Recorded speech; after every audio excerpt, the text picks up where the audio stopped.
നമസ്കാരം. BMH ഹോസ്പിറ്റലിന്റെ doctor സ്റ്റാലിന്റെ പുതിയ എപ്പിസോഡിലേക്ക് എല്ലാവർക്കും സ്വാഗതം.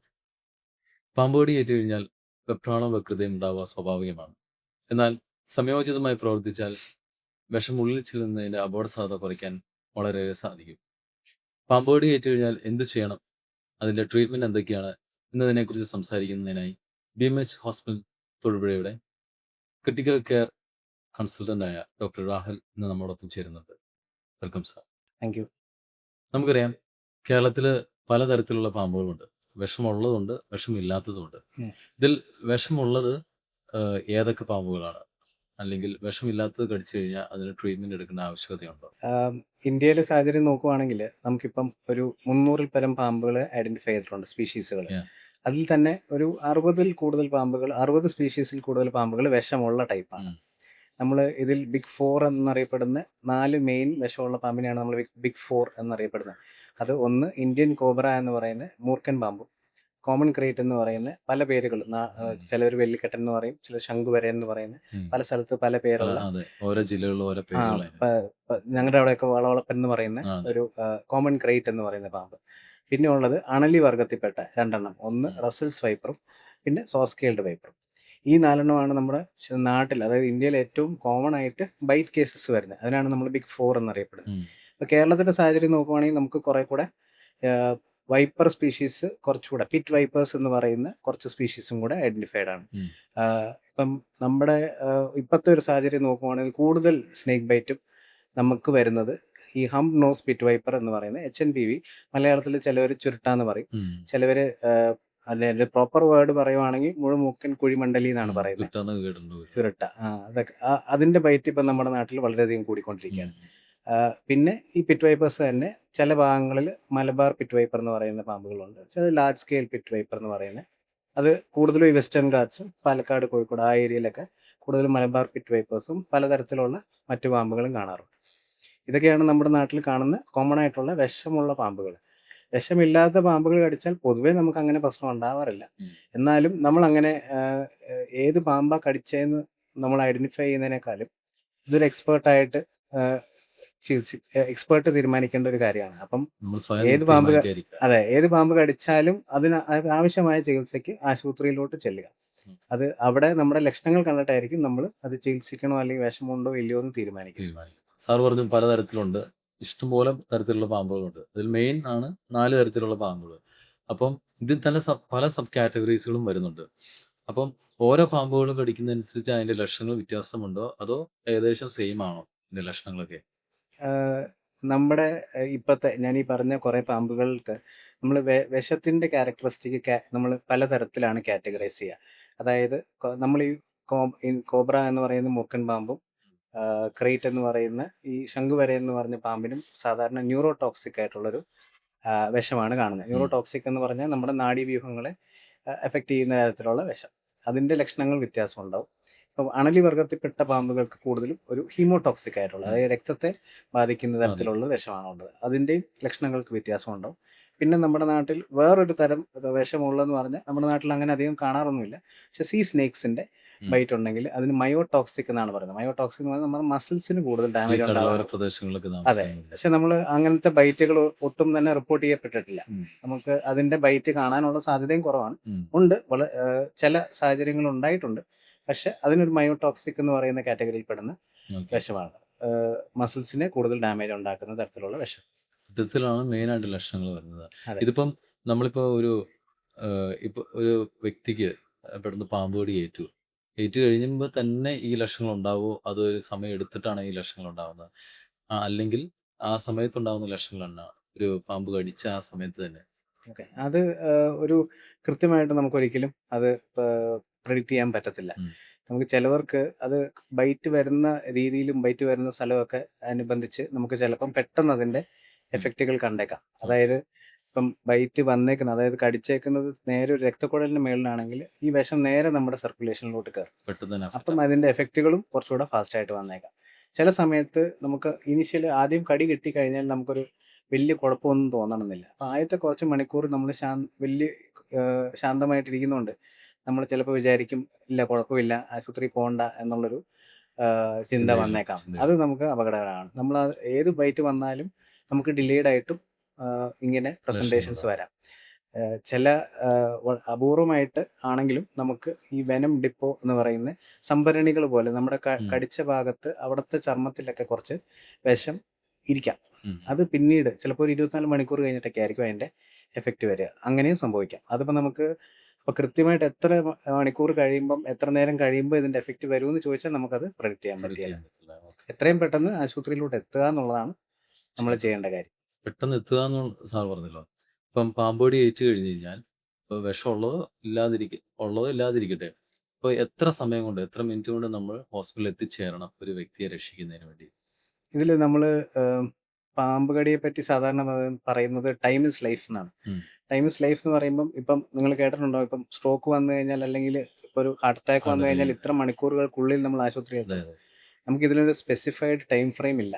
അതായത് ഇത്ര മണിക്കൂറുകൾക്കുള്ളിൽ ആശുപത്രിയിൽ എത്തണം എന്ന് നമുക്കൊരു കൃത്യമായ ഒരു ഗൈഡ് ലൈൻസ് ഇല്ല. എന്നാൽ പോലും ടൈം ഇസ് ലൈഫ് എന്ന് പറഞ്ഞാൽ എത്രയും പെട്ടെന്ന്, അതായത് 5 മിനിറ്റിനുള്ളിൽ എത്താമെങ്കിൽ ഏറ്റവും അതെ. നല്ലത്.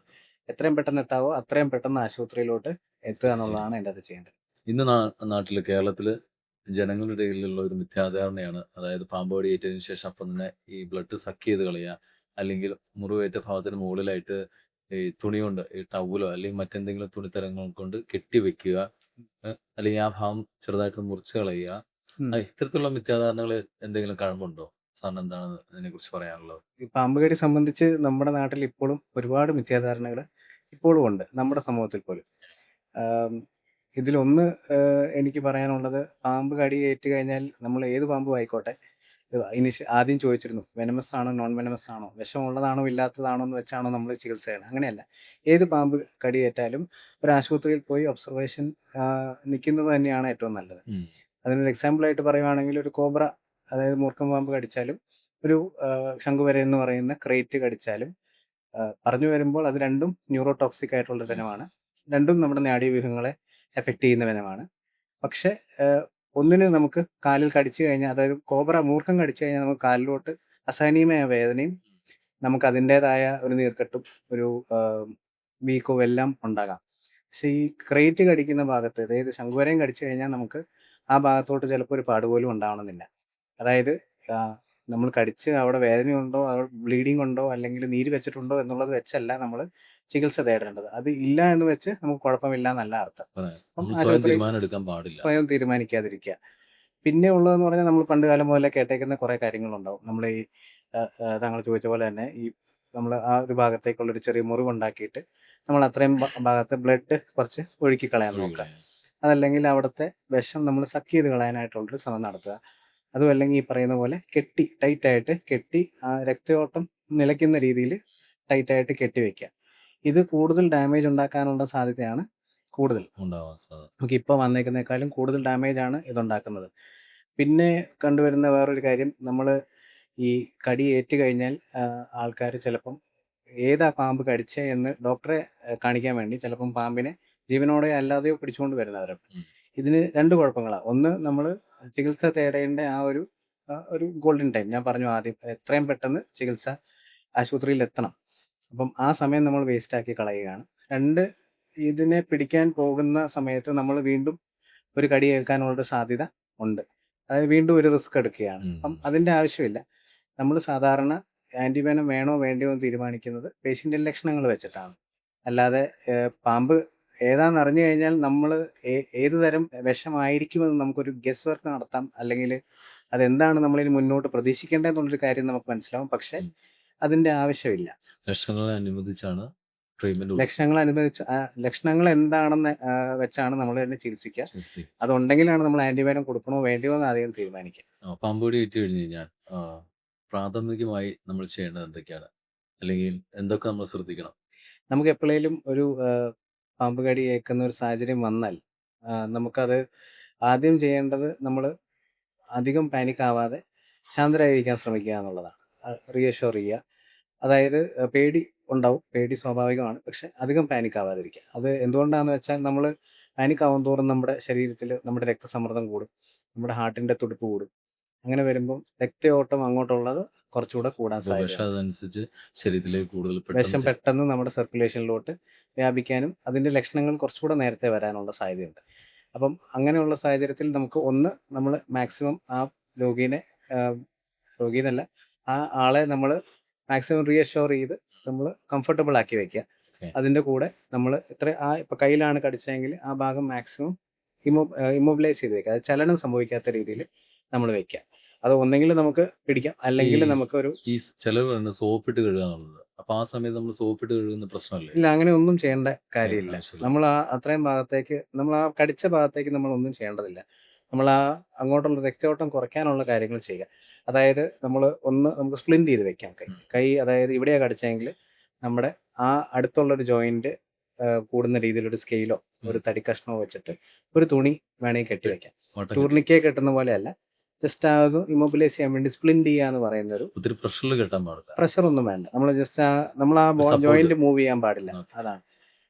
പിന്നെ നമുക്ക് ഉണ്ടെങ്കിൽ അവിടെ എന്തെങ്കിലും മോതിരമോ വളയോ എന്തെങ്കിലും ഉണ്ടെങ്കിൽ നീര് വെക്കാനുള്ള സാധ്യതയുണ്ട്. അതുകൊണ്ട് ഇങ്ങനത്തെ കാര്യങ്ങളെല്ലാം ഊരി മാറ്റുക. ഓക്കെ. പിന്നെ എത്രയും പെട്ടെന്ന് ആശുപത്രിയിലോട്ട് പോവുക എന്നുള്ളത് മാത്രമാണ് ഇതിൻ്റെ അകത്ത് ഏറ്റവും ഇമ്പോർട്ടൻ്റ് ആയിട്ടുള്ള കാര്യം. ഏറ്റവും സിമ്പിളായിട്ട് പറഞ്ഞാൽ നമ്മൾ കുറച്ചുകൂടെ കാമായിട്ടിരിക്കുക, റീഅഷ്യൂർ ചെയ്യുക, അധികം പാനിക് ആവാതിരിക്കുക, എത്രയും പെട്ടെന്ന് ആശുപത്രിയിലോട്ട് പോവുക. ഇതൊക്കെ നല്ലതാണ്, ചെയ്യാൻ പറ്റിയാൽ നല്ലതാണ്. ഉം. പക്ഷെ ഇതിന് വേണ്ടി അതായത് ഇപ്പം അത്രയും സ്കെയിൽ സമയം വെച്ച് ചെയ്യണമെന്ന് കളയുന്നത്. ഞാൻ പറഞ്ഞു. അപ്പോൾ സ്കെയിലോ തടിക്കഷ്ണമോ ഒക്കെ കണ്ടുപിടിക്കാൻ വേണ്ടി അടുത്ത സമയം വേസ്റ്റ് ആക്കാതിരിക്കുക. സാറ് പറഞ്ഞു എത്രയും പെട്ടെന്ന് ഹോസ്പിറ്റലിൽ എത്തിച്ചേരുക എന്നുള്ളത്. ഇപ്പൊ ഒരു വ്യക്തിക്ക് പാമ്പ് കടി ഏറ്റു കഴിഞ്ഞാൽ എത്ര സമയം കൊണ്ട് ഹോസ്പിറ്റലിൽ എത്തിച്ചേരാം? നമ്മൾ പാമ്പ് കടീനെ പറ്റി നമ്മൾ പറയുന്നത് സാധാരണ ടൈം ഇസ് ലൈഫ് എന്നാണ്. ഇങ്ങനെ അതായത് എത്രയും പെട്ടെന്ന് നമുക്ക് എത്തിച്ചേരാമോ അത്രയും. ചില കണ്ടീഷൻസ് കേട്ടിട്ടുണ്ടാവും. നമുക്കൊരു ഹാർട്ട് അറ്റാക്ക് വന്നു കഴിഞ്ഞാൽ അല്ലെങ്കിൽ ഒരു സ്ട്രോക്ക് വന്നു പെട്ടെന്ന് കഴിഞ്ഞാൽ ഹോസ്പിറ്റലിൽ എത്തി. ഇത്ര മണിക്കൂറുകൾക്കുള്ളിൽ നമ്മൾ ഇതിന്റെ ചികിത്സ തേടണം. പക്ഷെ ആ പാമ്പ് കടിയുടെ കാര്യത്തിൽ അങ്ങനെ ഒരു കൃത്യമായ ഒരു ടൈം നമ്മൾ പറഞ്ഞിട്ടില്ല. ഞാൻ ആദ്യം പറഞ്ഞു, ചിലവർക്ക് ഇമ്മീഡിയറ്റ് ആയിട്ട് അതിന്റെ എഫക്റ്റുകൾ വരാം, ചിലർക്ക് കുറച്ചുകൂടെ ലേറ്റ് ആയിട്ട് വരാം. എത്രയും പെട്ടെന്ന് ആശുപത്രിയിലോട്ട് എത്തുക എന്നുള്ളത് തന്നെയാണ് ഇപ്പോഴത്തെ നമ്മുടെ ഗൈഡ് ലൈൻസ് എല്ലാം പറയുന്നത്. ഇപ്പൊ ഈ പാമ്പ് കടി ഏറ്റു. ഇപ്പൊ നമ്മൾ അവിടുത്തെ പ്രാഥമിക ട്രീറ്റ്മെന്റ് നമുക്ക് ചെയ്യാവുന്ന ഒരു വ്യക്തിയെ സംബന്ധിച്ച് ചെയ്യാവുന്ന എല്ലാം ചെയ്തു. ചെയ്ത് കഴിഞ്ഞാൽ ഹോസ്പിറ്റലിൽ എത്തിച്ചു. ഹോസ്പിറ്റലിൽ എത്തിയതിനു ശേഷം എന്തൊക്കെയാണ് അതിന്റെ ട്രീറ്റ്മെന്റ് കാര്യങ്ങൾ? നമുക്കൊരു ആന്റി വെനംസ് അവൈലബിൾ ആണ്. പക്ഷെ അത് മെയിൻലി സാറ് മുമ്പേ പറഞ്ഞു 4 പാമ്പിനത്തിന് മാത്രമാണ് ആന്റി വെനംസ് ഉള്ളൂന്ന്. അപ്പൊ ഇതെല്ലാ തരത്തിലുള്ള ഈ പാമ്പുകൾക്കും പാമ്പ് കടിയേറ്റ വ്യക്തികൾക്ക് ഈ വെനംസ് ഉപയോഗിക്കുവോ? അല്ലെങ്കിൽ അതിലെന്തെങ്കിലും വ്യത്യാസങ്ങളുണ്ടോ? എന്താണ് അതിന്റെ മറ്റ് മാനേജ്മെന്റ്സ്, ട്രീറ്റ്മെന്റും കാര്യങ്ങളും? സാധാരണ രീതിയിൽ പാമ്പ് കടിയേറ്റ ഒരു രോഗി ആശുപത്രിയിലോട്ട് വന്നു കഴിഞ്ഞാൽ നമ്മൾ ആദ്യമായിട്ട് പേഷ്യൻറ്റിൻ്റെ വൈറ്റൽ സൈൻസ്, അതായത് ഹാർട്ടിൻ്റെ ഇടിപ്പ്, BP, ഓക്സിജൻ്റെ അളവ്, ശ്വാസം എടുക്കുന്ന രീതി, ശ്വാസം എടുക്കാനുള്ള ശക്തി എന്നിവ മോണിറ്റർ ചെയ്യുക എന്നുള്ളതാണ് ചെയ്യുന്നത്. പിന്നെ ഞാൻ ആദ്യം പറഞ്ഞു, ന്യൂറോടോക്സിക് ആയിട്ടുള്ള ബൈറ്റിന് അതിൻ്റേതായ ലക്ഷണങ്ങളുണ്ട്. ഹീമോടോക്സിക്, അതായത് അണലി വർഗ്ഗത്തിലുള്ള പാമ്പ് കടിച്ചാൽ അതിൻ്റേതായ ലക്ഷണങ്ങളുണ്ട്. ഇപ്പോൾ ഒരു ന്യൂറോടോക്സിക് ആയിട്ടുള്ളൊരു പാമ്പാണ് കടിച്ചതെങ്കിൽ നമുക്ക് നമ്മുടെ കണ്ണ് തുറക്കാനുള്ളൊരു ബുദ്ധിമുട്ട്, അല്ലെങ്കിൽ നമ്മുടെ ഉമിനീര് കൈകാര്യം ചെയ്യാനുള്ളൊരു ബുദ്ധിമുട്ട്, ഇറക്കാനോ നമുക്ക് ഭക്ഷണം ഇറക്കാനോ വെള്ളം ഇറക്കാനുള്ളൊരു ബുദ്ധിമുട്ട്, ഉം. അല്ലെങ്കിൽ ശ്വാസം മുട്ടലായിട്ട് വരാം. ഓക്കെ. അങ്ങനെയുള്ള കണ്ടീഷൻസിൽ നമ്മൾ അതിനനുസരിച്ചുള്ള ചികിത്സ, ഇങ്ങനത്തെ രോഗികൾക്ക് പൊതുവേ നമുക്ക് ചിലപ്പോൾ ഒരു വെന്റിലേറ്റർ സഹായമൊക്കെ വേണ്ടി വന്നേക്കാം. അതുമല്ല, നമുക്കൊരു ഹീമോടോക്സിക് ആയിട്ടുള്ളൊരു ബൈറ്റാണ് വരുന്നതെങ്കിൽ, അതായത് രക്തം കട്ട പിടിക്കാതിരിക്കാനുള്ളൊരു സാധ്യത, ബ്ലീഡിങ്ങിനുള്ള സാധ്യത, അങ്ങനെയുള്ളവർക്ക് അതിൻ്റേതായ ചികിത്സ നമ്മൾ കൊടുക്കേണ്ടി വരും. ചിലവർക്ക് കടിച്ച ഭാഗത്തേക്ക് ഗുരുതരമായ വീക്കം വരാം. അങ്ങനെ വീക്കം വരിക മുകളിലോട്ട് അത് എക്സ്റ്റെൻഡ് ചെയ്ത് പോവുകയാണെങ്കിലും നമ്മൾ അതിനനുസരിച്ചുള്ള ചികിത്സ, ഒരു സർജിക്കൽ കുളികിനെ നമ്മൾ എന്തായാലും ഇവാലുവേഷൻ വിളിച്ച് അങ്ങനെ ചെയ്യേണ്ടി വരും. പിന്നെയുള്ളത്, ഇങ്ങനത്തെ എന്തെങ്കിലും ലക്ഷണങ്ങൾ കണ്ടു കഴിഞ്ഞാൽ നമ്മൾ ആന്റിവെനം കൊടുക്കുക എന്നുള്ളതാണ് അതിന്റെ ഉം. ട്രീറ്റ്മെന്റ്. ഇപ്പോഴത്തെ നമ്മുടെ ഞാൻ പറഞ്ഞു ഒരുപാട് തരത്തിലുള്ള തരത്തിലുള്ള പാമ്പുകൾ. പാമ്പുകളുണ്ട്. പക്ഷെ 4 പാമ്പുകൾക്ക് അഗേൻസ്റ്റ് നമ്മുടെ ഇപ്പോഴത്തെ ആന്റിവെനം എഫക്റ്റീവ് ആയിട്ടുള്ളൂ. എന്നിരുന്നാൽ പോലും നമ്മൾ ഏത് പാമ്പ് കടിച്ചാലും നമുക്ക് വിഷം കയറിയ ലക്ഷണങ്ങൾ ഉണ്ടെങ്കിൽ ആന്റിവെനം നമ്മൾ കൊടുത്തിരിക്കണം. നമ്മളൊരു ആന്റിവെനം കൊടുക്കുക, പിന്നെ സപ്പോർട്ടീവ് ആയിട്ടുള്ള കാര്യങ്ങൾ ചെയ്ത് നോക്കുക. ഇപ്പൊ ഈ പറഞ്ഞ 4 തരത്തിലുള്ള പാമ്പുകൾക്കുള്ള ആന്റിവെനംസ് ആണല്ലോ അവൈലബിൾ. അപ്പൊ അതിന്റെ തന്നെ സബ് കാറ്റഗറി വരുന്ന പാമ്പുകൾക്കും ഈ ആന്റിവെനംസ് ഉപകാരപ്പെടുന്നതാണോ? നമുക്ക് ഇന്ത്യയിലെ ആന്റിവെനം, ആന്റി സ്നേക്ക് വെനം എന്ന് പറയുന്നത് ഒരു പോളിവാലന്റ് വെനമാണ്. ഞാൻ ആദ്യം പറഞ്ഞു, ദ ബിഗ് 4 എന്ന് പറയുന്ന Yeah. 4 പാമ്പുകൾക്ക് എഗേൻസ്റ്റ് ഉള്ളൊരു ആന്റിവെനമാണ് നമുക്ക് അവൈലബിൾ ആയിട്ടുള്ളത്. അപ്പം ഈ പാമ്പുകളുടെ ബൈറ്റ് നമ്മുടെ നാട്ടിൽ കൂടുതലും മൂർഖൻ പാമ്പിൻ്റെയും വളവളപ്പൻ്റെയും അതായത് ശംഖുവരൻ്റെയും അല്ലെങ്കിൽ ചുരുട്ട. റസൽസ് വൈപ്പറിൻ്റെ ബൈറ്റ് കൂടുതലായിട്ട് കാണാറുണ്ട്. അപ്പം അങ്ങനത്തെ പാമ്പുകൾക്ക് ഈ ആന്റിവെനം, പോളിവാലന്റ് ആന്റിവെനം എന്തായാലും എഫക്റ്റീവ് ആയിരിക്കണം. ഉം. പിന്നെ ചെറിയ ചെറിയ വ്യത്യാസങ്ങൾ നമ്മുടെ റീജിയണൽ വേരിയേഷൻസ് ഉണ്ടാവാറുണ്ട്. അതായത് നമ്മുടെ ആൻറ്റിവെനം എല്ലാം പ്രൊഡ്യൂസ് ചെയ്യുന്നത് തമിഴ്നാട്ടിലെ മദ്രാസ് ക്രോക്കഡൈൽ പാർക്ക് എന്ന് പറയുന്ന ഒരു സ്ഥലത്തു ഓക്കെ. നിന്നാണ്. അപ്പം അവിടുത്തെ വൈപ്പറിൻ്റെ വെനം എടുത്തിട്ടാണ് അവർ ആൻറ്റിവെനം പ്രൊഡ്യൂസ് ഉണ്ടാക്കുന്നത്. ആ സെയിം ക്യാരക്ടറിസ്റ്റിക് ആയിരിക്കണമെന്നില്ല നമ്മുടെ കേരളത്തിലെ ആ പാമ്പുകൾ. അപ്പോൾ ചെറിയ റീജിയണൽ വേരിയേഷൻസ് അങ്ങനെയും ഉണ്ടാകാം. പക്ഷെ എന്നാലും ഈ പറയുന്ന ബിഗ് ഫോർ അല്ലാതെ മറ്റു പാമ്പുകൾ, അതായത് ഞാൻ പറഞ്ഞു കേരളത്തിൽ കൂടുതലും ഈ ഹംനോസ് പിറ്റ് വൈപ്പർ എന്ന് പറഞ്ഞ പാമ്പിന്റെ ബൈറ്റ് കൂടുതലായിട്ട് കാണാറുണ്ട്. ഇതിന് ആന്റിവെനം എഫക്റ്റീവ് ആവണമെന്നില്ല. അപ്പം ഈ ട്രീറ്റ്മെന്റ് എടുത്തു. ഉം. ഒരു ആന്റിവെനംസിന്റെ ഹോസ്പിറ്റലിൽ ഒരു പേഷ്യന്റിനെ കൊണ്ടുവന്നു. ഒരു വ്യക്തി ഹോസ്പിറ്റലിൽ വന്നു. അപ്പൊ അതിനുശേഷം ട്രീറ്റ്മെന്റ് എല്ലാം കഴിഞ്ഞ് പിന്നീട് അതിന്റെ സംബന്ധിച്ച് എന്തെങ്കിലും ലോങ് ടൈമിൽ എന്തെങ്കിലും കോംപ്ലിക്കേഷൻസ് എന്തെങ്കിലും ഉണ്ടാവുമോ? ട്രീറ്റ്മെന്റ് എടുക്കുന്നതായിട്ടുള്ള ലോങ് ടേം കോംപ്ലിക്കേഷൻസ് അങ്ങനെ ഉണ്ടാവേണ്ട സാധ്യതയില്ല.